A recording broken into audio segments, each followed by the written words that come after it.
Muy buenos días con todos. Vamos a empezar hoy día a hablar un poquito acerca de nutrición. Les habla la licenciada Ángela Marreros y hoy día vamos a hablar acerca del hígado graso y la diabetes y cómo debe ser la alimentación para estas personas, ¿sí? Vamos a empezar un poquito con el hígado graso, que es un tema un poco más corto.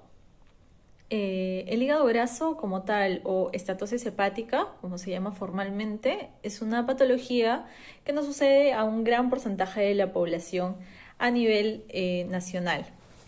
Sabemos que el hígado graso se produce por daños al hígado se dan en consecuencia de una mala alimentación. Tenemos básicamente dos tipos de hígado graso, el alcohólico y el no alcohólico. El alcohólico, como su nombre lo dice, sabemos que se produce por un consumo excesivo de alcohol a lo largo de la vida. Esto va a producir algunos daños irreversibles que van a ocasionar cicatrices y pueden terminar en una cirrosis. Por otro lado, tenemos a la estatosis hepática no alcohólica. Esta es la más común y la más frecuente que sucede en la población y se debe básicamente a una mala alimentación. Puede estar acompañado del consumo de alcohol o no. ¿A qué nos referimos con esto? Básicamente, el exceso de grasa que nosotros acumulamos no solamente se va a ver en forma de grasa visceral alrededor del cuerpo, sino que también se va a acumular alrededor del hígado. Y esto va a provocar en nuestro cuerpo que el hígado empiece a funcionar mal.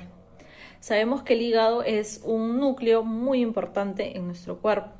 El hígado como tal tiene la capacidad de autorregenerarse, pero cuando llegamos a producir o llegamos a lastimar severamente, esto ya no va a ocasionar que el hígado se recupere solo, por lo que va a empezar a desarrollar estas cicatrices que había mencionado, generando una cirrosis a largo plazo, lo cual ya es irreversible. Además, cuando el hígado graso está en sus primeras etapas, se puede recuperar solo, ¿no? Entonces, esta es una de las consultas más frecuentes que tenemos en el área de nutrición, ¿no? Acerca de cómo regenerar. Por eso es que también hablamos mucho de desintoxicar el hígado, ¿no? Cómo podemos ir haciéndolo. Ahora, los síntomas para el hígado graso son bastante comunes. Es por eso que es una enfermedad que no se detecta con facilidad, ¿no? Hay algunas estadísticas que dicen que a nivel nacional casi el 60% de la población tiene hígado graso, y es por eso que no podemos hablar de cómo, en qué momento me puede haber ocasionado, ¿no? Porque, como les decía, esto se produce de manera progresiva, no es que se va a reaccionar de un momento para otro, ¿sí? En el tratamiento para aquellas personas que ya padecen hígado graso, bueno, primero vamos a hablar del diagnóstico, ¿no? Estábamos diciendo, los síntomas son, por ejemplo, acidez o reflujo, que muchas veces se puede confundir con la gastritis, ¿no?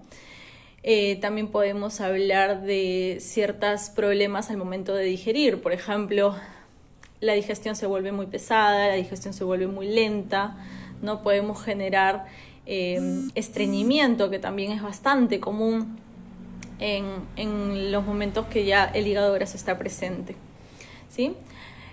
Para poder diagnosticar el hígado graso, lo más común es que se haga un análisis de sangre, en el cual se van a analizar específicamente lo que son las transaminasas.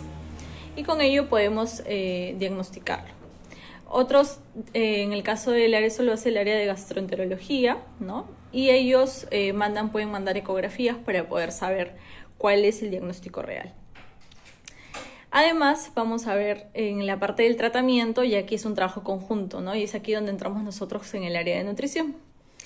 La dieta es súper importante en esta etapa, y aquí vamos a trabajar principalmente con una dieta que sea rica en fibra, ¿no? Tenemos que reducir al 100% carbohidratos y grasas que son dañinas, ¿no? Como les decía al inicio, el consumo de grasas está muy relacionado con el hígado graso, porque estas se acumulan y estas son las que lastiman al hígado. Entonces aquí lo que tenemos que hacer es trabajar básicamente con un consumo de grasas, pero que siempre sean saludables, ¿no? Por ejemplo, hay personas que están acostumbradas a comer mucho pescado, que es una grasa saludable, ¿no? Pero lo comen en forma de chicharrón. o lo comen frito siempre.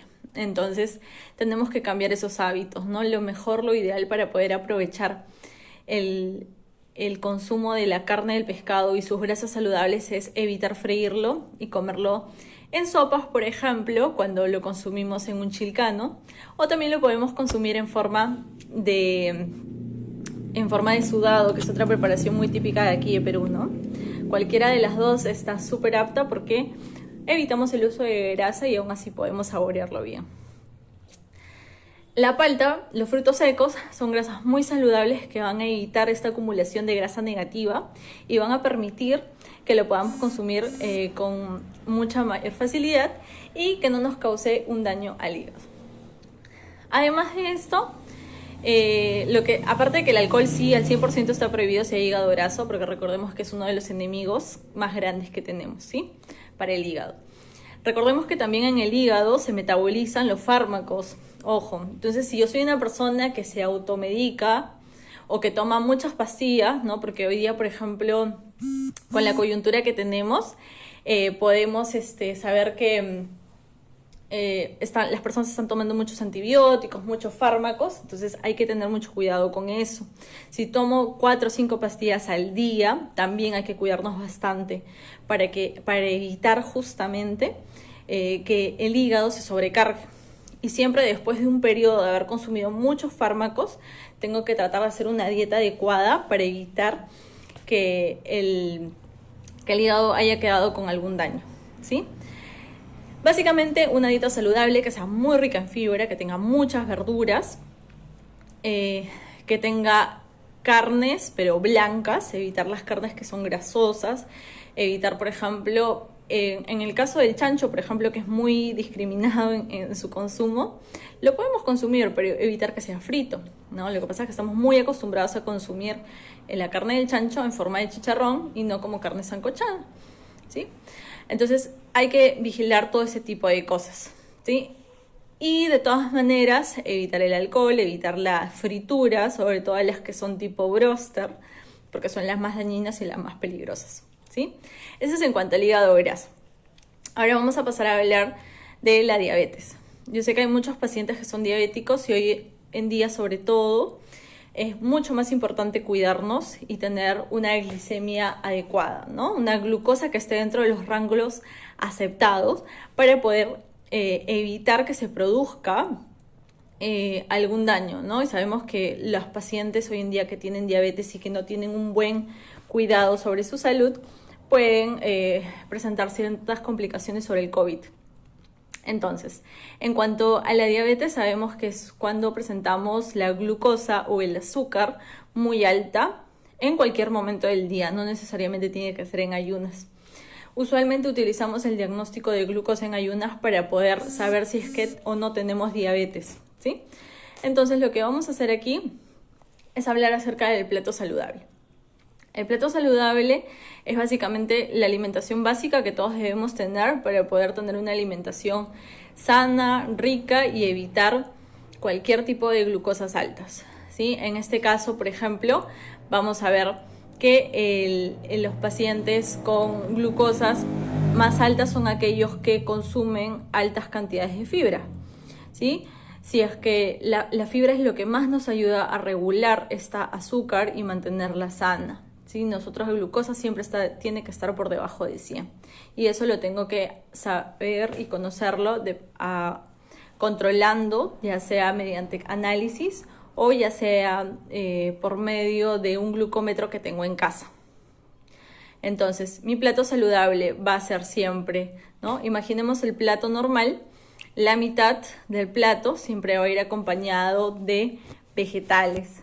De preferencia, lo que más se osa por hacer son los vegetales que sean crudas, no sean cocidas, ¿no?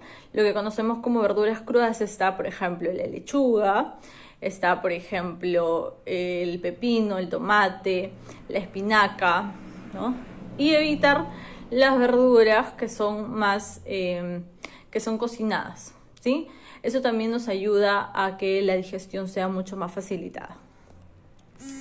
En otras partes, por ejemplo, también vamos a ver que los pacientes que tienen diabetes pueden desarrollar ciertas complicaciones. Las complicaciones que pueden ser, por ejemplo, daños al riñón, puede ocasionar daños al corazón, personas que tienen la presión muy alta, y también la reducción de la visión, ¿no? Cuando tienes diabetes, en muchos casos las personas empiezan a disminuir la vista, por eso es que tienen que hacerse este tipo de consultas para poder saber si es que la visión se tiene que mantener normal, ¿ya? Todas estas complicaciones se van a desarrollar siempre y cuando la persona tenga la glucosa muy alta por mucho tiempo. Entonces esto no se va a producir de manera recurrente, hay que tener mucha consideración ahí. El pie diabético, por otro lado, es una de las complicaciones que también se produce cuando las personas tienen las glucosas muy altas. Entonces también hay que revisarse mucho los pies, hay que tener mucho cuidado en la forma en la que la persona se corta las uñas, por ejemplo, para que pueda evitar cualquier tipo de heridas. Recordemos que muchas veces los pacientes diabéticos tienen problemas de cicatrizar. No cicatrizan bien, no cicatrizan rápido. De repente una herida profunda, lo que una persona sin diabetes demora en curarse 3-4 días, pero una persona con diabetes y con glucosas muy altas sobre todo le va a costar cicatrizar una semana. ¿Y esto por qué es peligroso o es dañino? Porque entre la herida esté más tiempo abierta, hay más riesgo a que se infecte, ¿sí? Entonces hay que considerar mucho eso, hay que tener mucho cuidado con ese tipo de consideración, ¿ya? Revisarse siempre los pies, revisarse siempre la visión. Y el último de los riesgos, que es el área del riñón, ¿sí? En el caso del área del riñón se realizan análisis, ¿no?, de orina para poder saber que los rangos estén normales. Igualmente tenemos que considerar que los valores tienen que estar dentro de lo normal. Sí, siempre la glucosa, evitar que la persona se deshidrate, porque también sucede mucho con los diabéticos, ¿no? Y que el riñón esté siempre saludable. Los chequeos usualmente para el riñón de una persona con diabetes debe tratar de ser por lo menos cada 6 meses para saber que todo está bien, ¿sí?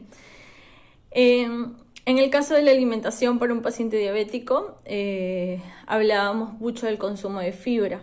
¿Qué alimentos tienen fibra? Aquí vamos a hablar de los alimentos, por ejemplo, como el salvado de trigo. El salvado de trigo es un suplemento que lo podemos encontrar en cualquier casa naturista, ¿no? Y va acompañado, por ejemplo, de frutas, puede ir acompañado básicamente de líquidos, ¿no? Para aquellos que no lo conocen, el salvado de trigo es como una especie de aserrín, ¿no? Ustedes conocemos el arroz, conocemos la avena. El alimento viene con una capa integral, ¿no? Entonces, cuando el alimento pasa por un proceso, lo que hacen es pelarlo, le quitan esa capita. Y ese acúmulo de capitas se va a transformar en salvado, ¿no? El más común y el más utilizado es el salvado de trigo. Pero también tenemos, por ejemplo, salvado de avena. Dejando de lado el salvado, tenemos la linaza, que puede ser consumida como pepita o puede ser consumida en forma de harina, que también se utiliza muchísimo. Aparte que es una grasa, la linaza de por sí es una grasa saludable, entonces podemos consumirla sin miedo en el caso de que pueda causar problemas al hígado o que pueda hacer algún daño a tu colesterol. Es una grasa que te va a ayudar mucho a regenerar y a mantener lo que es saludable el organismo, ¿sí? Otro producto que nos da mucha cantidad de fibra, en el caso de los vegetales tenemos el apio, ¿no? Que el apio es excelente para calmar la ansiedad porque es un alimento que nos da muy pocas calorías, tiene mucha fibra y mucha agua, ¿no? Eso quiere decir que no hay forma de que el apio te ayude, que te haga subir de peso. Puedes comer mucho apio y eso te va a mantener sano. También tenemos lo que es la zanahoria, por ejemplo, pero rallada, cruda, ¿sí? No cocinarla. También es excelente para acompañar las ensaladas.